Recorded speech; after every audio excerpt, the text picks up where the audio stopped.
ಏನು ಬೆಳ್ಗೆನೆ ತೀರ್ಥಯಾತ್ರೆ? ಏನ್ ವಿಷಯ? ಯಾರೋ ಒಬ್ರಿಗೆ ವ್ರತ ಮಾಡಿಸ್ಬೇಕಿತ್ತು ಚುಕ್ಕಿ. ಆ ವ್ರತ ಮುಗಿಯೋದಲ್ದೆ ನನ್ ವ್ರತನೂ ಮುಗ್ದೋಯ್ತು ಕಣೆ. ಏನೇನು ಸ್ವಲ್ಪ ಅರ್ಥ ಆಗೋಂಗ್ ಹೇಳಕ್ಕ. ಯಾರ್ದೋ ವ್ರತ ಮಾಡಕ್ ಹೋಗಿದ್ರೆ ಓಕೆ, ಆದ್ರೆ ನಿನ್ ವ್ರತ ಏನು? ಅದ್ ಹೇಗ್ ಮುಗೀತು? ಆ ವ್ರತ ನಂದು ಮತ್ತೆ ನನ್ ದೇವ್ರ ಮಧ್ಯೆಯಲ್ಲಿರೋ ಸೀಕ್ರೆಟ್. ಅದ್ ನಿನ್ಗೇನ್ ಹೇಳಲ್ಲ. ಅದನ್ನ ಆಕ್ಚುಲಿ ನಾನ್ ಮಾಡ್ಬೇಕಿತ್ತು. ನನ್ ಕೈಲಿ ಆಗಲ್ಲ ಅಂತ ಏಜೆ ನನ್ ಪರವಾಗಿ ಮಾಡಿದ್ರು ಗೊತ್ತಾ? ನಂಗೆಂತ ಶಾಕ್ ಆಯ್ತು ಅಂದ್ರೆ ಕೇಳ್ಬೇಡ. ಈಗ್ಲೂ ಅದ್ರ ಬಗ್ಗೆ ನೆನ್ಸ್ಕೊಂಡ್ರೆ ಮೈ ಎಲ್ಲ ಜುಮ್ ಅನ್ನತ್ತೆ. ಅಕ್ಕ ನಿಜ ಹೇಳ್ತಿದ್ಯಾ? ಏಜೆ ಅಂದ್ರೇನು, ಅವ್ರು ನಿಂಗೋಸ್ಕರ ವ್ರತ ಮಾಡೋದು ಅಂದ್ರೇನು? ನಂಗಂತೂ ಸಖತ್ ಖುಷಿ ಆಗ್ತಿದೆ ಕಣೆ. ನಂಗನ್ಸುತ್ತೆ ನಿನ್ನ ಭಾವಂದು ರಿಲೇಶನ್ಶಿಪ್ ಬೇರೆ ಲೆವೆಲ್ಗೆ ಹೋಗಿರಬಹುದು ಅಂತ. ಓಹೋ, ಬಂದ್ಬಿಟ್ಲು ನನ್ಗೆ ಬೋಧನೆ ಕೊಡಕ್ಕೆ. ಏನೋ ಮನೆಯವ್ರಿಗೆ ಒಳ್ಳೇದಾಗ್ಲಿ ಅಂತ ಏಜೆ ಹಾಗೆ ಮಾಡಿರ್ತಾರೆ. ನೀನ್ ನೋಡಿದ್ರೆ ಬೇರೆ ಲೆವೆಲ್ ಅಂತೆ. ಸುಮ್ನೆ ಏನೇನೋ ಇಮ್ಯಾಜಿನ್ ಮಾಡ್ಕೋಬೇಡ. ಅಕ್ಕ, ಲೈಫ್ ಅಂಡ್ ಎಕ್ಸ್ಪೀರಿಯನ್ಸ್ ಅಲ್ಲಿ ನಾನ್ ಚಿಕ್ಕೋಳೆ ಇರ್ಬೋದು, ಆದ್ರೆ ಕಣ್ಣಿಗೆ ಕಂಡಿದ್ದನ್ನ ಏನು ಅಂತ ಅರ್ಥ ಮಾಡ್ಕೊಳ್ಳೋ ಶಕ್ತಿ ಅಂತೂ ನಂಗಿದೆ. ನೋಡು, ನಿಮ್ಮಿಬ್ರು ವಿಷಯದಲ್ಲಿ ನೀನ್ ಕ್ಲಿಯರ್ ಆಗಿರ್ಬೋದು, ಆದ್ರೆ ಈ ವಿಧಿ ಆಟ ಇದೆಯಲ್ಲ, ಅದು ಎಲ್ಲಾನು ಉಲ್ಟಾ ಮಾಡ್ಬಿಡುತ್ತೆ. ಸಿಗಲ್ಲ ಅನ್ಕೊಂಡಿರೋರು ಒಂದೇ ಸಲ ಸಿಕ್ಬಿಡ್ತಾರೆ, ಆದ್ರೆ ಸಿಗ್ತಾರೆ ಅನ್ಕೊಂಡಿರೋರು ಏನ್ ಮಾಡಿದ್ರು ಸಿಗೋದಿಲ್ಲ. ಚುಕ್ಕಿ, ನೀನ್ ಯಾರ ಬಗ್ಗೆ ಮಾತಾಡ್ತಿದ್ಯಾ ಅಂತ ನಂಗೆ ಚೆನ್ನಾಗ್ ಗೊತ್ತು. ಹೆಂಡತಿಗೆ ಒಳ್ಳೇದಾಗ್ಲಿ ಅಂತ ವ್ರತ ಮಾಡು ಅಂದ್ರೆ ಅದಕ್ಕೆ ಮುಖ ಮುರಿತಾನ ಅವನು. ಅವನ ಬಗ್ಗೆ ನೀನೇನು ಫೀಲಿಂಗ್ಸ್ ಇಟ್ಕೋಬೇಡ. ಅದೇನೋ ಆರ್ಡರ್ ಬಂದಿದೆ ಅಂತ ಹೇಳಿದ್ಯಲ್ಲ, ಹೋಗೋದನ್ನ ಕಂಪ್ಲೀಟ್ ಮಾಡು. ಸರಿ ಅಕ್ಕ, ಬಾಯ್.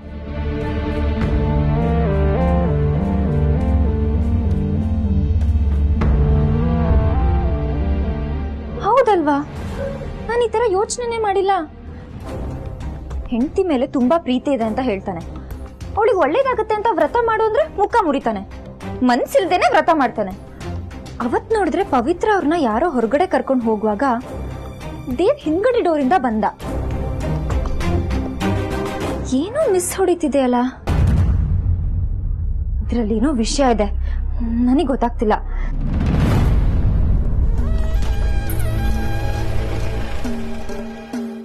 ಈ ಕುಂಕುಮ ನಿನ್ ಹಣೆಗೆ ಹಚ್ಬೇಕಂತೆ. ತಂಗಿ ತಂಗಿ ಅಂತ ಕೊಂಡಾಡೋ ನಿಮ್ ಭಾವಿ ಅಣ್ಣ ಏಜೆ ಹೇಳಿರೋದು. ಅಲ್ಲ, ನೀನು ಸತ್ತಾದ್ಮೇಲೆ ನಿನ್ ಹಣೆಗೊಂದು ತಿಲಕ ಇಟ್ಟು ಒಂದೆರಡು ಸ್ಟೆಪ್ ಹಾಕೋಣ ಅಂತೆಲ್ಲ ಪ್ಲಾನ್ ಮಾಡಿದ್ದೆ.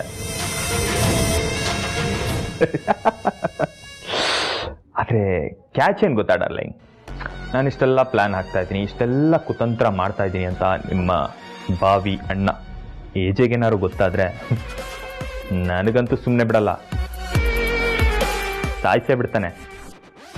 ಆದ್ರೆ ಹರ್ಟ್ ಆಗಿದ್ದ ವಿಷಯ ಏನ್ ಗೊತ್ತಾ, ಪ್ರತಿದಿನ ನಿನ್ನ ಹೇಗೆ ಸಾಯಿಸ್ಬೇಕು ಹೆಂಗ್ ಸಾಯಿಸ್ಬೇಕು ಅಂತ ಸ್ಕೆಚ್ ಹಾಕೊಂಡು ಬದುಕ್ತಿರೋ ನನಗೆ ಅದು ನನ್ನ ಕೈಲೇ ನೀನು ಚೆನ್ನಾಗಿರ್ಬೇಕು ಅಂತ ವ್ರತ ಮಾಡಿಸ್ತಾ. ಬೆಳಗಿನ ಜಾವ ತಣ್ಣೀರ್ ಸ್ನಾನ ಕಣೆ, ನನಗ್ ಬರ್ತಿರೋ ಕೋಪಕ್ಕೆ ನಿನ್ನ ಹಣೆಗೆ ಈ ಕುಂಕುಮ ಮಾಡ್ಬೇಕಾ? ಚಾನ್ಸೇ ಇಲ್ಲ.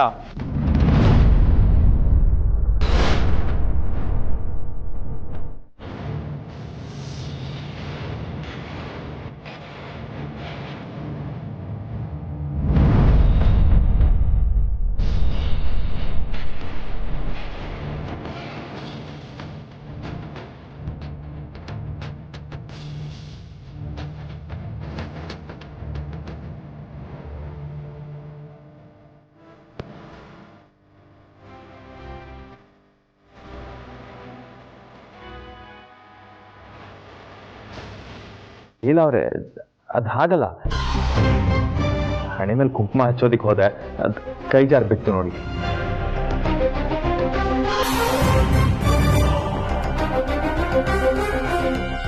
ಕೈ ಜಾರ್ ಬಿದ್ರೆ ಎಲ್ ಬಿದ್ದಿರುತ್ತೋ ಅಲ್ಲೇ ಬಿದ್ದಿರುತ್ತೆ.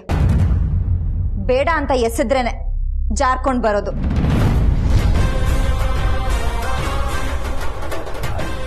ಲೀಲಾ, ಅದು ಹಾಗಲ್ಲ. ಅದು ಬೀಳುವಾಗ ನಾನು ಹಿಡ್ಕೊಳ್ಳೋದಿಕ್ ಹೋದೆ, ನಾನು ಬೇಕಂತ ಬಿಸಾಡಿಲ್ಲ, ಅದು ಮಿಸ್ ಆಗಿ ಬಿತ್ತು ಲೀಲಾ. ಸರಿ, ನಾನು ಇನ್ನೊಂದು ವಿಷಯ ಕೇಳ್ತೀನಿ. ಎಲ್ಲರೂ ವ್ರತ ಮಾಡುವಾಗ ಕಾಪಾಡಪ್ಪ ಅಂತ ಮಾಡ್ತಾರೆ, ಆದ್ರೆ ನೀವು ಯಾಕಪ್ಪ ಮಾಡ್ತಿದ್ದೀನಿ ಅನ್ನೋ ತರ ಮಾಡ್ತಾ ಇದ್ರಿ, ಹೌದು ತಾನೇ? ಒಂದೇ ಒಂದು ಕ್ಷಣನೂ ನನ್ನ ಹೆಂಡತಿಗೋಸ್ಕರ ಮಾಡ್ತಿದ್ದೀನಿ ಅನ್ನೋ ಭಯನೂ ಇರಲಿಲ್ಲ, ಭಕ್ತಿನೂ ಇರಲಿಲ್ಲ.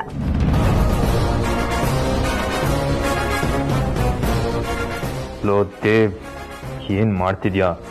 ಎಕ್ಸ್ಪ್ರೆಷನ್ ಅಲ್ಲಿ ಲಾಕ್ ಆಗ್ತಾ ಇದೆಯಲ್ಲೋ. ಅದೊಂದು ಕಂಟ್ರೋಲ್ ಮಾಡಿದಿದ್ರೆ ಇವಳು ಬಂದು ನಿನಗೆ ಪ್ರಶ್ನೆನೇ ಮಾಡ್ತಿರ್ಲಿಲ್ಲ. ಅಲ್ಲ ಲೀಲಾ ಅವ್ರೆ, ನಾನು ಎಷ್ಟೇ ಕಷ್ಟ ಇದ್ರೂ ಅದು ಮನಸ್ಸಲ್ಲಿ ಖುಷಿಯಿಂದ ಶ್ರದ್ಧೆಯಿಂದ ಮಾಡ್ತಿದ್ದೆ. ಹೊರಗಡೆ ತೋರಿಸ್ಕೊಳ್ಳೋದಕ್ಕೆ ಭಕ್ತಿನೇ ತಾನೆ. ವಾವ್ ದೇವ್, ಸರಿ, ನಾನು ಲಾಸ್ಟ್ ಡೌಟ್ ಕೇಳ್ತೀನಿ. ಅವತ್ ನಾನು ಮತ್ತೆ ಏಜೆ ನಮ್ಮ ಅಮ್ಮನ ಮನೆಯಿಂದ ಅರ್ಜೆಂಟಾಗಿ ಬಂದ್ವಿ. ಅವತ್ ಪವಿತ್ರ ಅವ್ರನ್ನ ಯಾರೋ ಹೊರಗಡೆ ಕರ್ಕೊಂಡು ಹೋಗ್ತಾ ಇದ್ರು. ನಾವು ಬಂದ್ವಿ ಅಂದ ತಕ್ಷಣ ಅಲ್ಲೇ ಬಿಟ್ಟು ಹೋದ್ರು, ನಿಜ ತಾನೇ?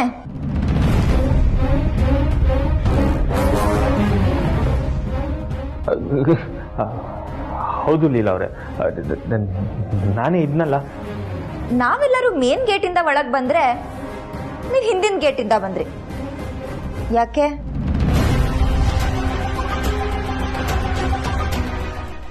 ಸಾಕು ದೇವ್, ನೀವ್ ಅವತ್ ಹಿಂದಿನ ಗೇಟಿಂದ ಬಂದಾಗ್ಲೇ ನಂಗೆ ಡೌಟ್ ಬಂದಿತ್ತು. ಇವತ್ತು ಕಾಟಾಚಾರಕ್ ವ್ರತ ಮಾಡಿದ್ರಿ, ಮನ್ಸಿಲ್ದೆ ಕುಂಕುಮನ ಬಿಸಾಕಿದ್ರಿ. ಇವತ್ ನನ್ನ ಡೌಟು ಕನ್ಫರ್ಮ್ ಆಯ್ತು.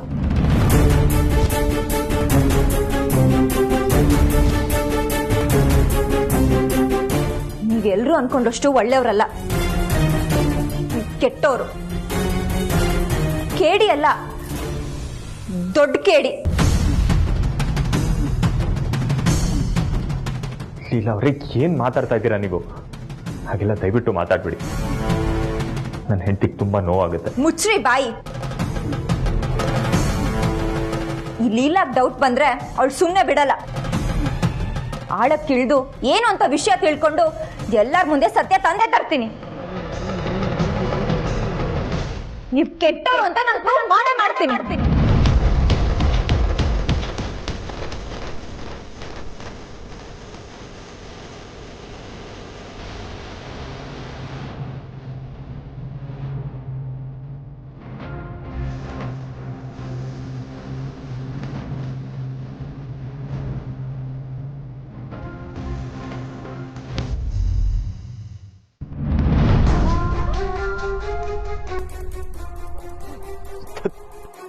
ಏನ್ ಕರ್ಮಾಗ್ರು, ನಾನು ಎಷ್ಟು ಅಂತ ತಲೆ ಕೆಡ್ಸ್ಕೊಂಡಿದ್ದೀನಿ, ಆದ್ರೂ ಈ ಲೀಲಿಂಗ್ ಎಲ್ಲೋ ಒಂದ್ ಕಡೆ ಡೌಟ್ ಬಂದ್ಬಿಡ್ತಲ್ಲ. ಏಜೆ ಮನೆಯವ್ರು ಎಲ್ಲರೂ ತೆಪ್ಪಗಿದ್ದಾರೆ, ಇವಳಿಗೆ ಮಾತ್ರ ಡೌಟ್ ಹೇಗ್ ಬಂತು? ಇದನ್ನ ಸುಮ್ನೆ ಬಿಡಂಗಿಲ್ಲ. ಸುಮ್ನೆ ಬಿಟ್ರೆ ನನಗ್ ಉಳ್ಗಾಲ ಇಲ್ಲ. ಇವಳಿಗೆ ಬರೀ ಕೂದ್ಲು ಸಿಕ್ಕಿದ್ರೆ ಸಾಕು, ಕೂದ್ಲು ಹೇಳ್ಕೊಂಡು ತಲೆನೇ ಕತ್ತರಿಸ್ತಾಳೆ. ಏಜೆ ನನಗಂತೂ ಸುಮ್ನೆ ಬಿಡಲ್ಲ, ಏನಾದ್ರು ಮಾಡ್ಲೇಬೇಕು.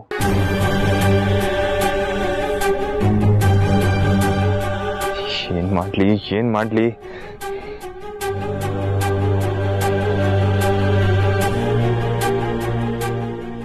ಎಸ್, ಈ ಐಡಿಯಾ ವರ್ಕೌಟ್ ಆಗೇ ಆಗುತ್ತೆ. ಯಾರು ಬಂದು ಏನೇ ಏಜೆ ಕಿವಿ ಚುಚ್ಚಿದ್ರು ಅವನಂತೂ ನಂಬಲ್ಲ. ಇದನ್ನ ಇವತ್ತೇ ಮಾಡ್ತೀನಿ, ಈಗಲೇ ಮಾಡ್ತೀನಿ. ಆಮೇಲೆ ಲೀಲಾಗತಿ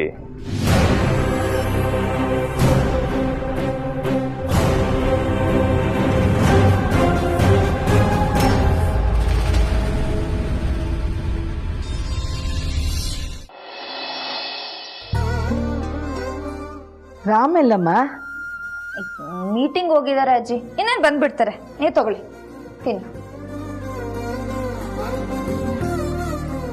ಏನು ಪೂಸಿ ಹೊಡಿಯಕ್ ಬಂದ್ಯಾ?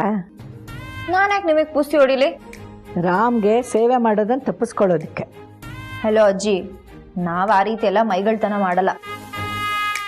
ನಮಗೋಸ್ಕರ ಏನ್ ಬೇಕಾದ್ರೂ ಮಾಡೋರ್ಗಂತೂ ಮೊದ್ಲೇ ಮಾಡಲ್ಲ. ಎಲ್ಲ ಇವಳ ಬೆಳಗ್ಗೆ ತಾನೇ ಏನೋ ಹೇಳ್ದಾಗಿತ್ತು, ನಾನ್ ಮಾಡ್ಬೇಕಾ ಹಾಗೆ ಹೀಗೆ ಅಂತಲ್ಲ. ಅದು ಬೆಳಗ್ಗೆ, ಈಗ ರಾತ್ರಿ ಆಗಿದೆ ರಾಜಮಾತೆ. ನೀವು ಕೊಟ್ಟ ಉದ್ದುದ್ದ ಭಾಷಣದಿಂದ ನಾನು ಪ್ರಭಾವಿತಳಾಗಿದ್ದೇನೆ. ಈ ತರ್ಲೆ ಅದು ಭಾಷಣ ಅಲ್ಲ ಕಣೆಮ್ಮ, ಜೀವನದ ಸತ್ಯ. ಗಂಡ ಹೆಂಡತಿಗಾಗಬೇಕು, ಹೆಂಡತಿ ಗಂಡಂಗಾಗಬೇಕು. ಪ್ರತಿ ಹೆಜ್ಜೆಲೂ ಒಬ್ರಿಗೊಬ್ರು ಹೆಗಲು ಕೊಟ್ಕೊಂಡು ನಡಿಬೇಕು. ಆಗಲೇ ದಾಂಪತ್ಯಕ್ಕೆ ಒಂದು ಅರ್ಥ ಬರೋದು. ಅಯ್ಯೋ, ಅರ್ಥ ಆಯ್ತು ಅಂತ ಹೇಳಿದ್ನಲ್ಲ, ಮತ್ತೆ ದಾಂಪತ್ಯ ಜೀವನ ಅಂತ ದೊಡ್ಡ ದೊಡ್ಡ ಮಾತೆಲ್ಲ ಹೇಳ್ಬಿಡಿ, ನಂಗೆ ಅರ್ಥ ಆಗಲ್ಲ. Same to same. ಏನಜ್ಜಿ? ನಾನು ನಿನ್ನ ಹಾಗೆ ದೊಡ್ಡ ದೊಡ್ಡ ಮಾತೆಲ್ಲ ಅರ್ಥ ಆಗಲ್ಲ ಅಂತಿದ್ದೆ. ಒಂದು ಮಗು ಆಯಿತು ನೋಡು, ಆಗಲೇ ಎಲ್ಲ ಅರ್ಥ ಆಯಿತು. ನಾನು ಈ ಆಟಕ್ಕಿಲ್ಲಪ್ಪ. ಬೇಗ ಮಾತ್ರೆ ತಗೊಂಡು ಮಲ್ಕೊಳ್ಳಿ ಆಯ್ತಾ? Good night.